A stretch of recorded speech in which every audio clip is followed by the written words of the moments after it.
Bismillahirrahmanirrahim. Assalamualaikum warahmatullahi wabarakatuh.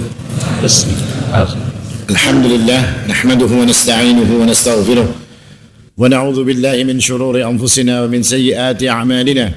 Man yahdihillahu fala mudilla lahu wa man yudlil fala hadiya lahu.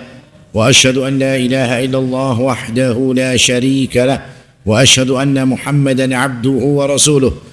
Allahumma salli wa sallim wa barik ala nabiyyina Muhammadin wa ala alihi wa sahbihi wa sallama tasliman mazida. Wa ba'du, ikhwani wa akhwati azzakumullah. Bapak Ibu sekalian yang dimuliakan oleh Allah Subhanahu wa taala, alhamdulillah kembali kita bersyukur kepada Allah Subhanahu wa taala atas nikmatnya yang menjadikan kita bisa berada di tempat yang mulia ini. Mudah-mudahan ini akan menjadi sebab kita selalu diiringi kebaikan oleh Allah Subhanahu wa taala, baik kebaikan dunia kita ataupun untuk akhirat kita. Amin ya rabbal alamin. Ikhwani wa akhwati fiddin azzakumullah.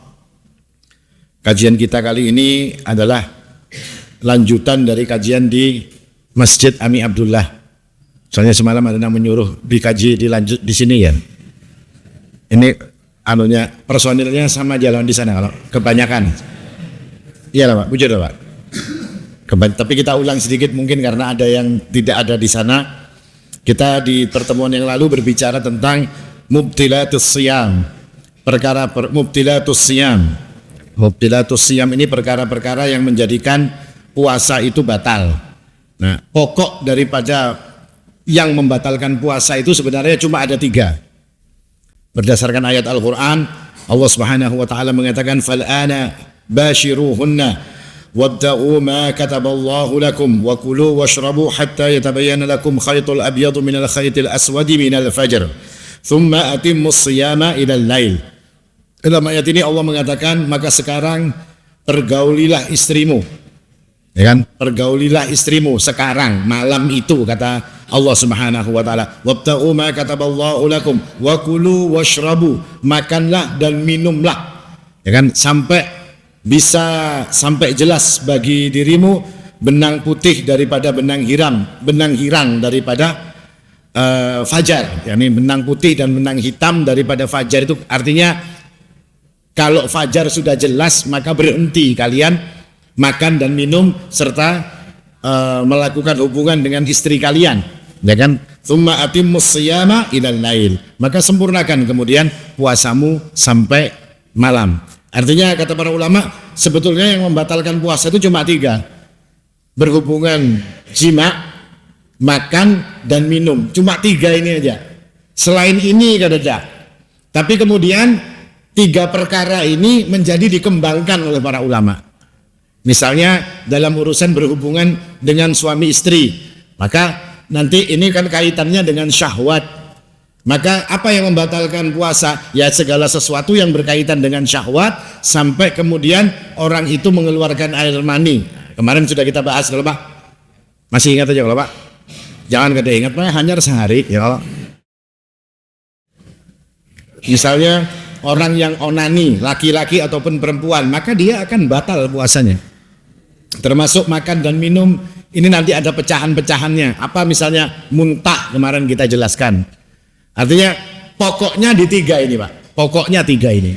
Tapi kemudian dia terpecah atau berkembang menjadi beberapa permasalahan berdasarkan apa yang dijelaskan oleh para ulama. Seperti di pertemuan yang lalu sudah kita, atau pertemuan di Masjid Ami Abdullah sudah kita bahas perkara-perkara yang membatalkannya. Kan diantaranya ada juga yang pembatalan puasa karena memang sudah kodratnya.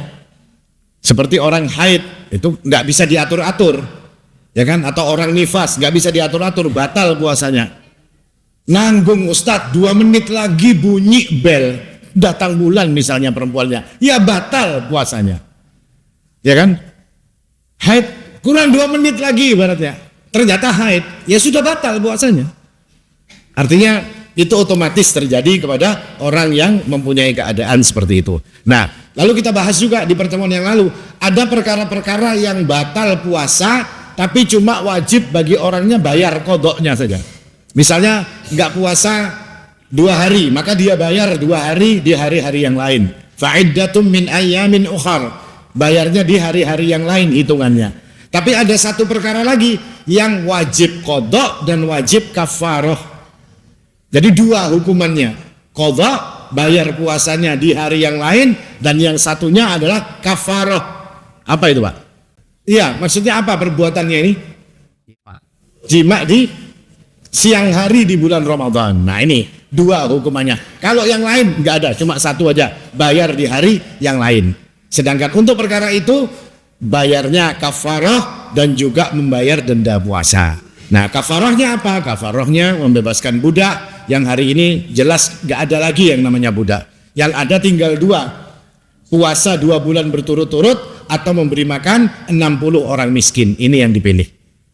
Artinya dua hal ini yang menjadi denda yang tersisa sampai saat ini. Nah, ini kira-kira secara ringkas yang sudah kita bahas di pertemuan di Masjid Ami Abdullah. Sekarang kita masuk kepada umurun la tufsidus siyam.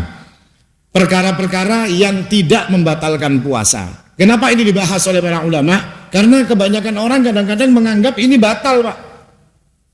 Dianggapnya orang itu kalau melakukan ini batal. Padahal menurut penjelasan para ulama, menurut dalil-dalil yang ada, ternyata perkara itu tidak batal.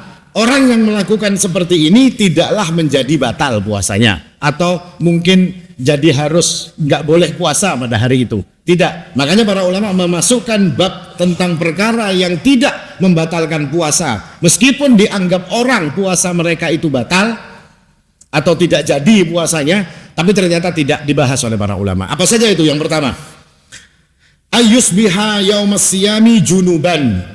Orang yang junub pada saat masuk hari puasa. Maksudnya seperti apa ini? Misalnya orang itu junub di malam hari, tapi ternyata dia tidak mandi langsung. Dia ketiduran. Tidur sampai kapan? Sampai azan subuh. Artinya masuk ke dalam bulan puasa dia dalam keadaan junub. Sebagian orang menganggap, waduh kada bisa puasa ini. Kenapa? Karena kita masuk ke dalam bulan puasa, masuk ke dalam puasanya dalam keadaan junub, dalam keadaan belum mandi wajib. Maka ini keliru. Yang benar adalah orang itu tetap boleh untuk berpuasa atau wajib bahkan baginya untuk melaksanakan puasa. Yang kita bicarakan karena puasa Ramadan. Dan ini berdasarkan riwayat dari Nabi SAW, dikatakan oleh hadis Aisyah radhiyallahu anha dan Ummu Salamah radhiyallahu anha, dua-duanya ummul mukminin, istri-istri Nabi Muhammad sallallahu alaihi wasallam. Mereka mengatakan, anna Rasulullah sallallahu alaihi wasallam kana yudrikuhul fajru wa huwa junubun min ahli thumma yaghtasilu wa yasum. Bahwasanya Rasulullah sallallahu alaihi wasallam itu tertidur, lalu waktu bangun beliau itu sudah dalam keadaan subuh sudah datang, sudah fajar, sudah terbit fajar. Artinya sudah nggak boleh makan, sudah nggak boleh minum. Tapi Nabi SAW dalam keadaan junub, kata istri-istri beliau. Lalu apa yang dilakukan oleh Nabi? Thumma yaghtasil, lalu kemudian Nabi mandi dan terus kemudian beliau meneruskan puasa beliau. Nah, dari dalil ini contoh dari Nabi Muhammad SAW, maka nggak masalah. Orang yang dalam keadaan junub kemudian terlanggar dengan yang namanya subuh. Atau bisa juga bukan junub, orang yang haid, tapi ternyata waktu sahur bersih sudah suci waktu sahur. Atau kita lihat waktu subuh misalnya. Waktu subuh dia dalam keadaan suci, sudah terbit fajar, diperiksa oleh wanita ini tadi, ternyata dia sudah bersih, sudah suci. Apakah dia harus mandi? Ya, jelas kalau mandinya. Ya kan? Untuk mandi janabah, mandi besarnya. Apakah dia harus puasa? Kira-kira, Pak? Ya, kenapa? Karena dia sudah dalam keadaan bersih. Karena ada ibu-ibu inang pina, ya sedikit-sedikit makal ya. Anda ini bersihnya kan hanya aja, isuk aja puasanya. Nah, ya kan? Nah, karena sudah bersih. Karena nggak mungkin bersih itu dalam waktu yang sangat singkat, nggak mungkin. Pasti kalau sudah terbit fajar, diperiksa oleh wanita tersebut dan ternyata dia bersih, itu pasti bersihnya sebelum waktu itu. Ini satu perkara yang di kalangan masyarakat kadang-kadang dianggap itu nggak boleh orang itu untuk puasa. Antum kan junub pada malam tadi, sudah masuk fajar, kenapa belum mandi? Maka tidak boleh puasa. Atau orang yang haid tadi tidak boleh puasa. Nah, ini tidak benar. Karena Nabi SAW pun dalam keadaan seperti itu dan beliau SAW tetap berpuasa.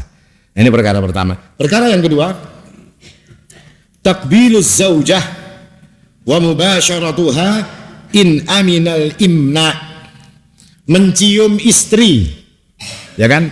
Bukan mencium perempuan, malah mencium istri. Jadi jangan perempuan dicium. Kalau perempuannya itu anak perempuan pian nggak apa-apa. Kalau ibu pian nggak apa-apa. Acil pian nggak apa-apa, ya kan? Tapi jangan asal perempuan diciumi, jangan. Takbiluz zaujah, maka judulnya takbiluz zaujah, mencium istri, wa mubasharatuha in aminal imna, dan mubasyarah. Tadi malam sudah saya jelaskan mubasyarah malam. Artinya kalau digampangkan dalam bahasa Indonesia itu bermesraan. Sudah ding-ding, jangan berparak-parak dingin, jangan mesra-mesraan dingin. Kenapa? Kak, puasa aja. Padahal mubasyarah nggak masalah. Artinya seorang suami dengan seorang istri, dia bermesraan di saat dia puasa. Apapun boleh dia lakukan. Gampangnya kayak itu, Pak. Apapun boleh dia lakukan asal jangan jima. Terserah ini hendak bapak, hendak bercium kah, hendak apa, beragap kah, hendak apa misalnya ya Pak. Yang jelas jangan sampai jima dan jangan sampai mengeluarkan air mani. Ini kada cerobok malah bicara fikih. Kayak itu tulisannya dasar dalam kitabnya. Ya kan? Ada kitabnya deh Pak. Kitabnya kayak itu tulisannya. Yang jelas jangan sampai seperti itu. Karena ketika dia sampai jima dengan istrinya, karena merasa nggak kuat, lalu jima dengan istrinya dalam keadaan dia berpuasa, maka dia kena qada dan kafarah. Tapi kalau dia tidak jima, tapi dia mengeluarkan air mani, maka apa? Puasanya batal. Tapi dia tidak kena kafarah karena dia tidak jima. Nah, makanya ini sesuatu yang boleh. Karena ada orang yang masih menganggap bahwasanya kalau sudah bulan puasa ini mencium bini ada sebulanan sidin kada dicium lawan si abah ini tadi. Kesian banar. Ya Allah. Kesian banar malam karena alasan mengantuk ya kan. Habis bulik tarawih ya. Tapi kalau siang kada mau mencium. Sedangkan itu boleh dalam syariat seperti disebutkan oleh Nabi di dalam hadis Nabi sallallahu alaihi wasallam. Fa'an Aisyah radhiyallahu anha qalat kana an-nabiy sallallahu alaihi wasallam yuqabbilu wa yubashiru wa huwa sha'im. Bahwasanya Nabi sallallahu alaihi wasallam itu mencium istri-istri beliau dan Nabi sallallahu alaihi wasallam juga bermesraan dengan istri-istri beliau wa huwa sha'im. Dan Nabi dalam keadaan berpuasa. Wa kana amlakukum liirbih. Nabi itu orang yang paling bisa menguasai syahwatnya. Ya kan, jadi kada sampai nang aneh-aneh sampai apa maksudnya kadap matanya kada. Nabi itu amlak orangnya, bisa menguasai syahwat beliau sallallahu alaihi wasallam. Disebutkan juga dalam riwayat lain, karena Rasulullah sallallahu alaihi wasallam yuqabbiluni wa huwa sha'imun wa ana sha'imah. Nabi sallallahu alaihi wasallam itu kata Ibunda Aisyah pernah menciumku dalam keadaan Nabi itu berpuasa dan saya pun sedang berpuasa. Nah, dari riwayat ini semua maka para ulama mengatakan yang namanya mencium istri, bermesra-mesraan dengan istri selama aman daripada mengeluarkan air mani, maka itu enggak ada masalah. Karena ada orang yang mengatakan, Pak, oh itu jangan buat anak muda. Kalau anak muda ini kayaknya remnya rancak blong, ya kan? Buat yang sudah umur-umur, misalnya umur 40 tahun, yang ya remnya ada seberapa pakem lagi, ya Pak. Ya kan? Untuk yang seperti itu. Ada ulama yang mengatakan seperti itu adalah untuk asy-syaikh. Untuk orang yang sudah berumur, bukan untuk syab, bukan untuk para pemuda. Tidak benar ini. Kenapa tidak benar? Karena Ibunda Aisyah bercerita bahwasanya beliau radhiyallahu anha dicium oleh Nabi sallallahu alaihi wasallam. Umur berapa Ibunda Aisyah pada saat itu? Pada saat Nabi sallallahu alaihi wasallam meninggal, Ibunda Aisyah itu umurnya 18 tahun. Kekanak-kanakan lulus SMA kalau tahun ini, kalau zaman kita ini, Pak. Itu Nabi sallallahu alaihi wasallam sudah meninggal. Artinya sangat muda beliau dan tidak ada perbedaan. Ada juga orang yang mengatakan, oh tidak, itu hukumnya makruh. Salah juga yang seperti ini. Bahkan di antara para ulama ada yang mengatakan, bal huwa sunnah, kata mereka. Wal hiya sunnah. Bahkan hiya sunnah, dia itu satu ajaran dari Nabi SAW yang bermesraan dengan istrinya dan mencium istrinya meskipun terjadi di dalam bulan Ramadan. Itu contoh yang baik dari Nabi Shallallahu Alaihi Wasallam. Ada juga orang yang mengatakan, oh itu khusus bagi Nabi karena Nabi itu amlak. Maksudnya amlakukum li'irbih, orang yang paling bisa menguasai nafsu beliau. Tidak, karena dalam riwayat-riwayat lain disebutkan sebuah riwayat dari Umar bin Abi Salamah. Umar bin Abi Salamah ini anaknya Ummu Salamah. Ummu Salamah itu istri Nabi. Artinya ini anak tirinya Rasulullah SAW pernah bertanya kepada Nabi SAW. Beliau bertanya, ayyuqabbilus sha'im? Wahai Nabi, orang puasa itu bolehlah mencium bininya? Dari sini, jar beliau ini tadi. Faqala lahu Rasulullah SAW, sal hadhi. Tanya sama ibumu ini, kata Nabi SAW. Kan ini ibunya Ummu Salamah, ini anaknya Ummu Salamah. Tanya kamu sama ibumu ini, kata Rasulullah SAW. Fa akhbarathu anna Rasulullah SAW yasna'u dzalik. Lalu ibunya Ummu Salamah mengabarkan kepada anaknya, enggak, Rasulullah biasanya enggak masalah mencium istri ketika dalam keadaan berpuasa, itu tidak ada masalah, kata ibunya. Lalu orang ini pun mengatakan, ya Rasulullah, qad ghafara laka ma taqaddama min dzambika wa ma ta'akhkhar. Iya kan Anda enak saja Nabi, kan Anda sudah diampuni dosa yang telah lalu dan yang akan datang. Lalu kata Nabi SAW, amma wallahi inni la atqakum lillah wa akhsyakum lah. Sesungguhnya aku ini orang yang paling bertakwa dan orang yang paling takut kepada Allah Subhanahu wa taala. Apa maksudnya? Aku ini orang yang paling bertakwa, orang yang paling takut melanggar aturan Allah Subhanahu wa taala. Saya itu loh mencium istri saya.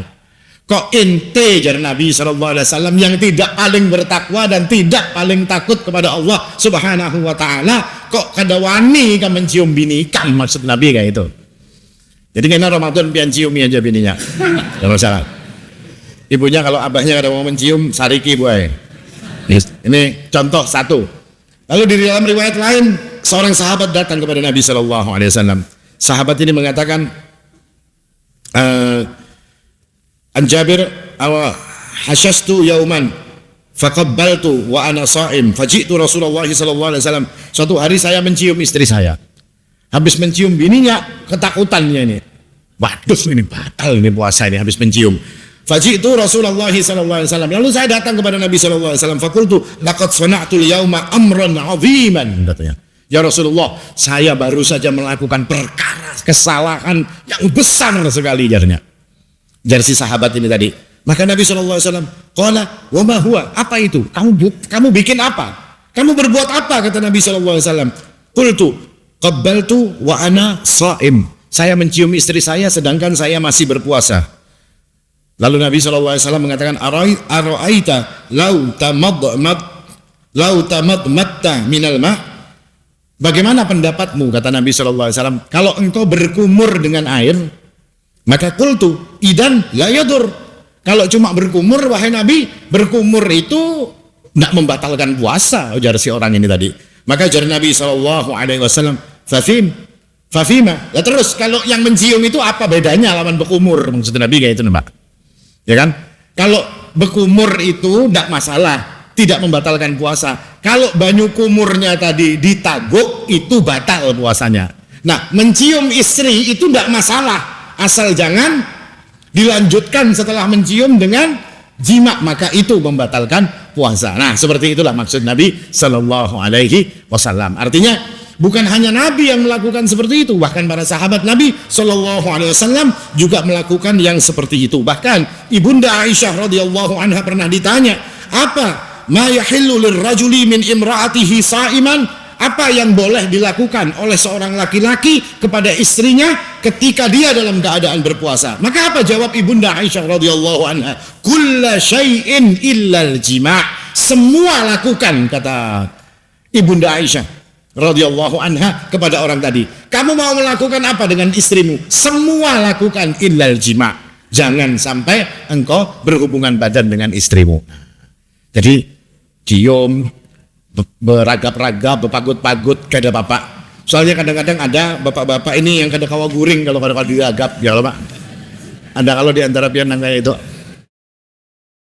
Kada kawa guring, orang ngesat. Kenapa? Orang ini biasa diragap bini, Bang Jar. Jadi kalau guring seorangan, sidin kada kawa guring.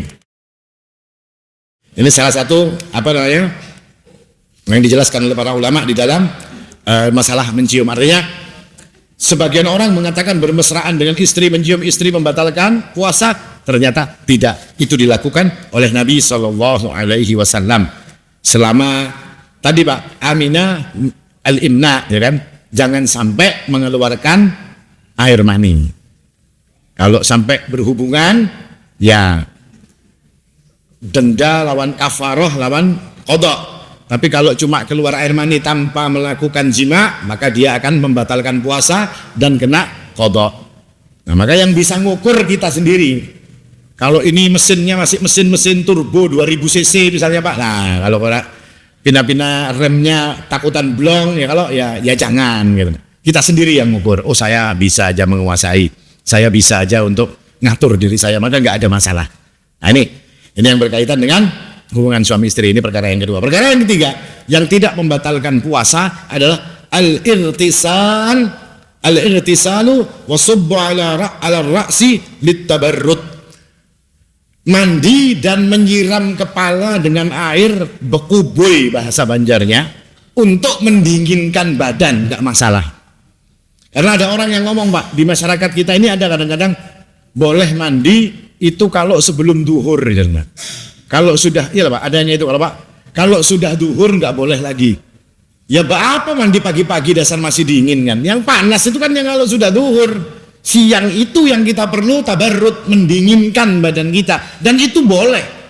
Bahkan berendam pun seseorang itu boleh, asal jangan sambil berendam sambil minum air, jangan Pak. Ya kan? Kalau berendam saja tidak ada masalah, panas banget misalnya, nggak ada masalah. Sebagaimana disebutkan dalam sebuah riwayat, anna Nabiya sallallahu alaihi wasallam kana yudrikuhul fajr,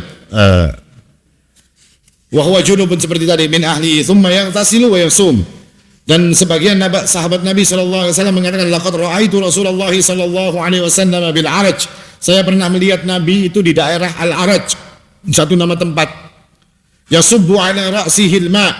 Beliau menyiramkan air di atas kepalanya. Wa huwa sha'imun minal atashi au minal har. Beliau menyiramkan air, mengubui kepala beliau SAW dengan air. Kenapa? Karena beliau kehausan atau beliau kepanasan. Kadang-kadang kita kan siang misalnya daerah waktu yang panas-panasnya berikit ya kalau Pak, kering rasanya, kalau ada lubangnya lagi rasanya lengket. Terus kita siram kepala kita mandi, kita berendam atau segala macam untuk mendinginkan supaya badan kita jadi lebih segar. Itu dilakukan oleh Rasulullah SAW dan tidak membatalkan puasa. Nah ini karena di masyarakat kita memang kadang-kadang masih yang seperti ini masih dianggap hal yang nggak boleh dilakukan. Lalu yang berikutnya juga yang berkaitan dengan air, al-madmadah wal istinsyaku min ghairi mubalaghah. Boleh berkumur. Kan orang kadang-kadang kalau puasa kada boleh berkumur Pak. Boleh berkumur. Kapan berkumurnya? Terserah pian hendak berkumurnya kapan.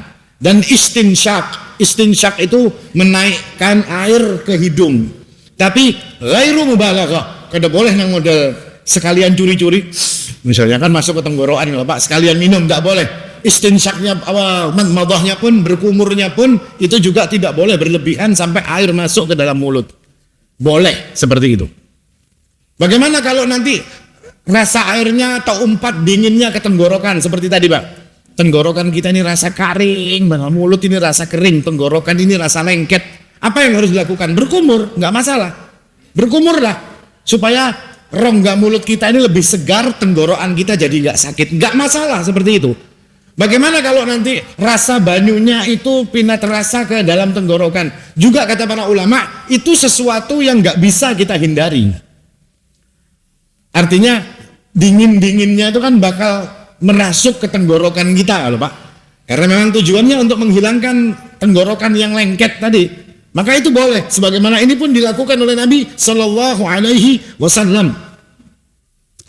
Dijelaskan oleh para ulama bahwasanya yang seperti ini adalah nggak masalah, selama aman daripada tetaguk bahasa kita. Selama aman daripada tetaguk nggak masalah. Karena ada orang yang sampai kada bisa berpandir lagi Pak, saking panasnya muntungnya lengket. Ya kalau seperti itu jangan dirasakan Pak, ambil air berkumur biar nggak masalah. Selama jangan dikinum banyunya, tidak ada masalah. Kalau berkumur pakai teh boleh Ustaz? Ya nggak boleh kalau pakai teh, apalagi pakai Coca-Cola, nggak boleh. Maksudnya berkumur ini pakai banyu untuk tabarrud, untuk mendinginkan apa yang ada di dalam tenggorokan kita. Nah ini hal yang diperbolehkan sebagaimana dijelaskan oleh para ulama. Karena banyak Pak perkara-perkara seperti ini kalau di masyarakat, bahkan di kalangan kita juga, di kalangan masyarakat Perserikatan Muhammadiyah kadang-kadang yang seperti ini masih tanya. Nah, saya sering dapat WA nanti kalau Ramadan, Ustaz ini boleh lah, ini boleh lah, ini boleh lah. Masih banyak yang seperti itu. Artinya masih belum paham tentang masalah-masalah yang seperti ini. Sedangkan kita ini kalau mau masuk bulan Ramadan, maka salah satu persiapan untuk masuk dalam bulan Ramadan kata para ulama adalah memurajaah hukum-hukum yang berkaitan dengan Ramadan. Supaya apa? Supaya lancar enak waktu datang bulan puasa. Ini hal yang keempat. Yang kelima, ini kerjaannya ibu-ibu. Apa ini Bu kira-kira Bu? Tadawwuqut ta'ami lil hajah ma lam yasil ilal jawf. Mencicipi makanan selama tidak masuk ke dalam tenggorokan. Artinya ibu-ibu ini kan kadang-kadang kalau Ramadan itu kan masaknya kan agak sore-sore sedikit. Ya kan? Agak sore-sore sedikit ibu-ibu ini masak. Kan nggak tahu nanti ini asin kah, manis kah, asem kah atau apa kan nggak ngerti. Bagaimana caranya? Boleh untuk dirasai di ujung ilat ini tadi. Karena ilat kita ini, Masya Allah, Subhanallah. Ilat kita itu Pak, pian karena makan coba di rumah malah, pian makan uyah, karena rasanya di tengah. Kalau kita makan manis nanti rasanya kalau nggak salah di ujung. Kalau pian makan pahit rasanya di pinggir. Itu ada semua itu. Jadi kada mungkin pahit rasanya di ujung, nggak mungkin. Pahit pasti ke pinggir, asin pasti di tengah, ya kan? Nah itu berarti tandanya apa? Bisa kita itu merasakan sesuatu tanpa harus menelannya. Ini Allah Subhanahu wa taala menjadikan lidah itu seperti itu. Maka dikatakan oleh para ulama bahwasanya wadhuq ta'am yukrahu li ghairi hajah. Tapi kalau nggak ada hajatnya untuk mencicipi makanan, maka itu dimakruhkan. Makruh. Apa maksudnya? Yang kada umpat memasak, umpat datang-datang mencicipi, nyaman lah. Nah, ini makruh bagi dirinya. Tapi kalau ibunya yang masak, beliau yang punya kepentingan dengan ini untuk merasai. Jangan sampai keasinan, jangan sampai kalau kurang asin masih kawa diasini ya Pak. Kalau keasinan yang jadi masalah ini. Ya kan? Kawa juga Ustaz dikurangi masinnya ya jadi encer kayaknya kuahnya ya Pak. Akhirnya kayaknya baulah kuah yang besantan jadinya kayak soto karena kebanyakan banyu ditambahi. Boleh, kata para ulama, nggak ada masalah selama tidak masuk ke dalam mulutnya dan dilakukan oleh orang yang punya hajat. Kalau orang itu nggak punya hajat, maka ini dilarang bagi mereka atau makruh bagi mereka, tidak disukai karena ditakutkan. Ya tadi ditakutkan kalau nggak punya urusan, nggak punya hajat, takutnya justru masuk ke dalam perut mereka. Ini perkara merasai makanan, jadi nggak ada masalah untuk orang merasai makanan. Nah sekarang yang bermasalah juga di masyarakat kita al-hijamah wa tabarru'id dam wa tabarru'u bid-dam liman lam yakhsha ad-dha'af, bekam dan donor darah bagi orang yang tidak takut menjadi lemes. Karena ada orang mengatakan, kalau keluar darah batal puasanya. Apa dalilnya? Memang ada perselisihan di kalangan para ulama. Madhab Hambali mengatakan orang yang berbekam pada saat dia berpuasa, maka itu membatalkan puasa dalam madhab Hambali. Apa dalil mereka? Dalil mereka mengatakan aftaral hajim wal mahjum. Maka yang membekam dan yang dibekam batal puasanya. Jadi yang membekam batal, yang dibekam batal. Dua-duanya batal puasanya dengan sebab melakukan bekam. Tapi madhab Hambali ini dibantah oleh jumhur ulama. Siapa jumhur ulama? Kalau tadi Hambali, maka jumhurnya Abu Hanifah, jumhurnya adalah Imam Malik, jumhurnya adalah Imam Asy-Syafi'i rahimahullah ta'ala. Ini membantah mereka. Kata tiga imam ini tadi dan imam-imam yang lain mengatakan bahwasanya berbekam tidak membatalkan puasa. Apa dalil mereka? Sebuah hadis di dalam Al-Bukhari yang menyebutkan bahwasanya annan nabiyya sallallahu alaihi wasallam ihtajama wa huwa sha'im. Nabi pernah berbekam sedangkan beliau dalam keadaan berpuasa. Artinya kalau bekam itu membatalkan puasa, nggak mungkin Nabi berbekam pada saat keadaan beliau berpuasa, nggak mungkin. Ini kata para ulama ini tadi. Terjadilah perselisihan di kalangan dua kelompok ulama jumhur dan yang Ahmad bin Hanbal ini tadi. Maka kemudian diambil satu jalan, diambil satu kesimpulan untuk mengkompromikan dua pendapat ini tadi. Mereka mengatakan bahwasanya yang paling aman untuk dikatakan ini bahwasanya larangan Nabi Shallallahu Alaihi Wasallam itu untuk orang yang berbekam itu dilarang oleh Nabi Shallallahu Alaihi Wasallam, tapi bukan berarti itu batal.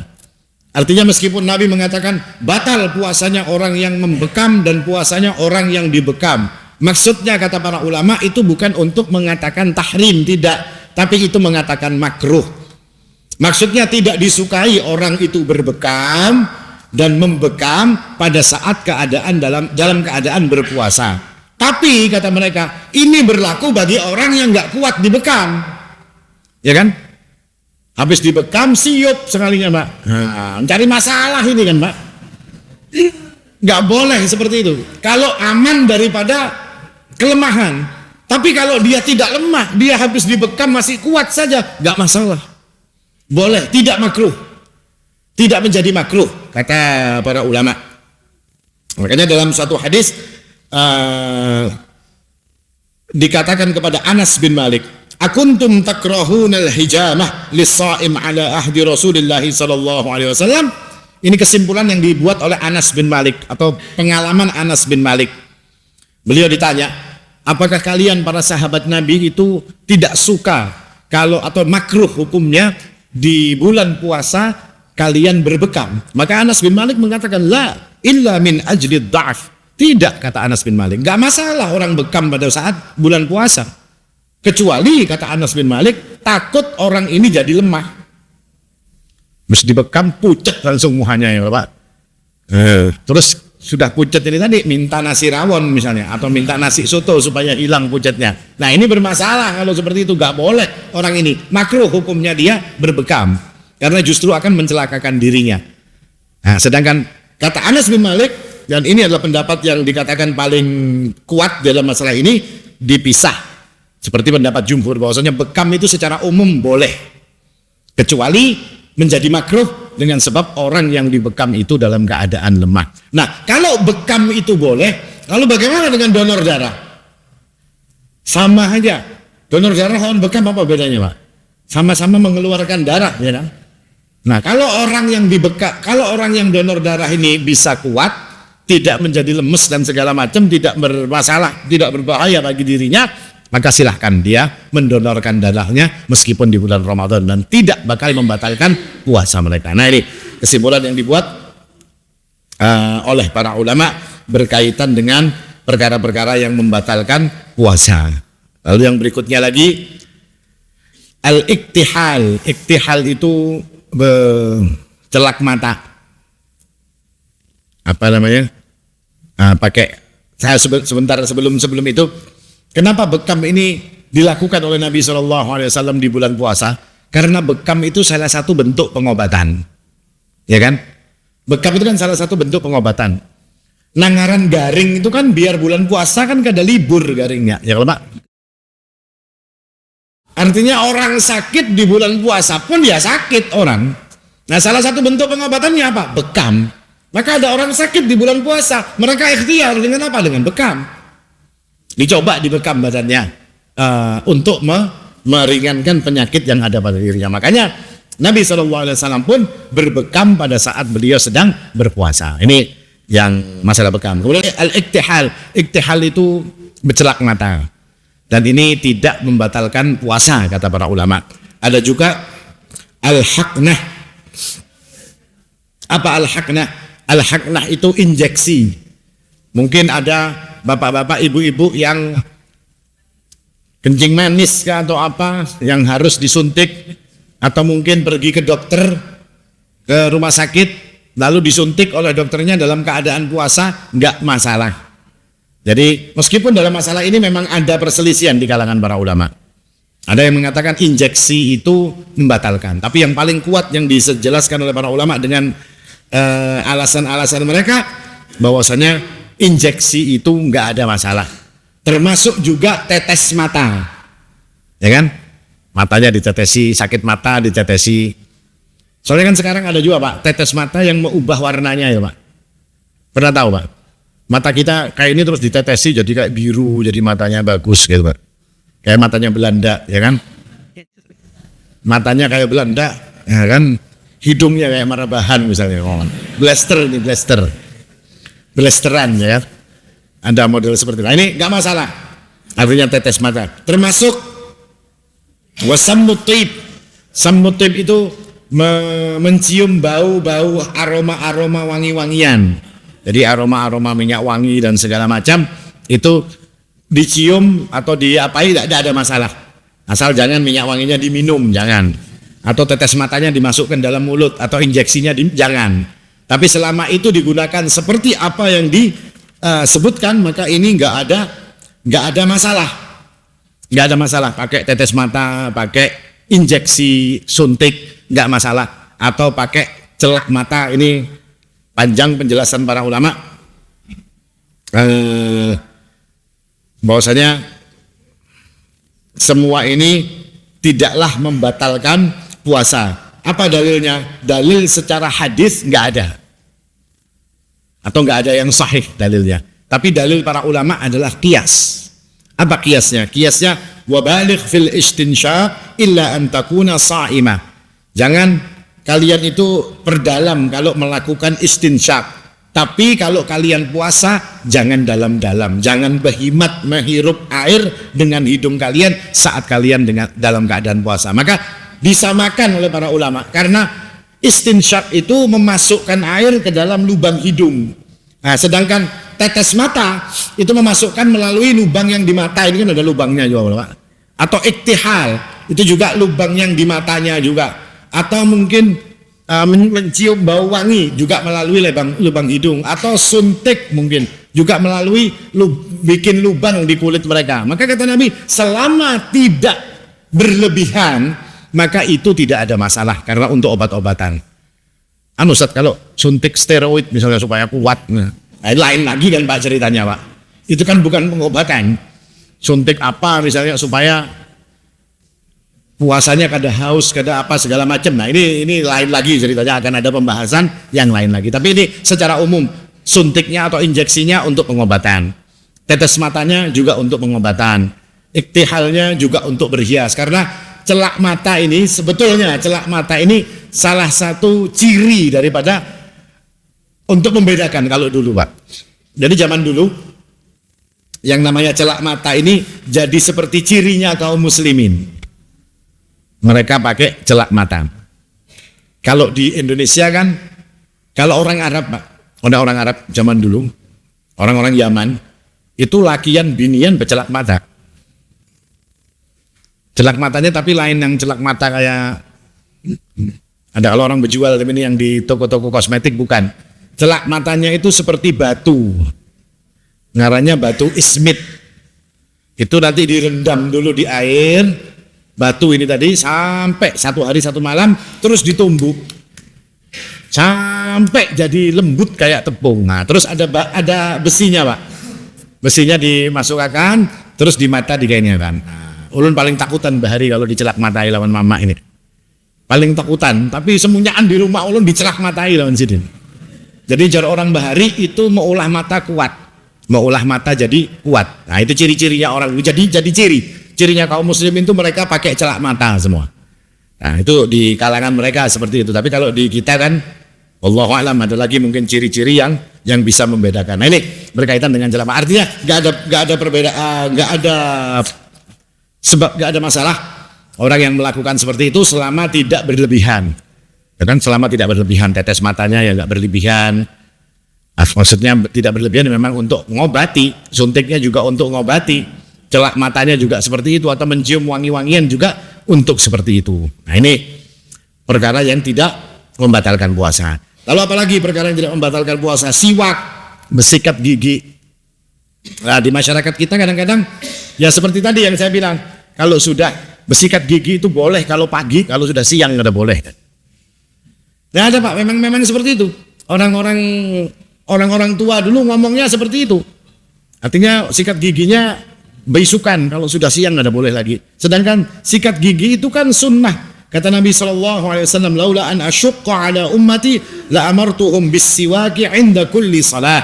Seandainya sikat gigi itu nggak bikin repot buat umatku, maka aku perintahkan mereka, kata Nabi, untuk menyikat gigi mereka setiap akan melaksanakan sholat.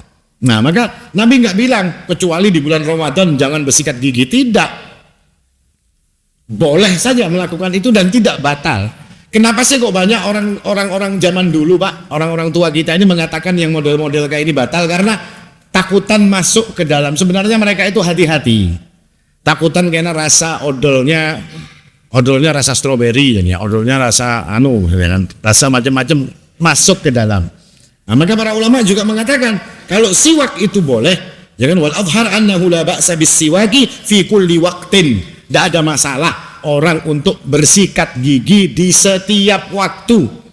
Misalnya mulutnya rasa masem, nggak enak kan, misalnya loh Pak, mau ngomong dengan orang apa nggak sikat gigi dulu, nggak masalah. Sehari 3-4 kali misalnya karena bulan Ramadan, nggak ada masalah.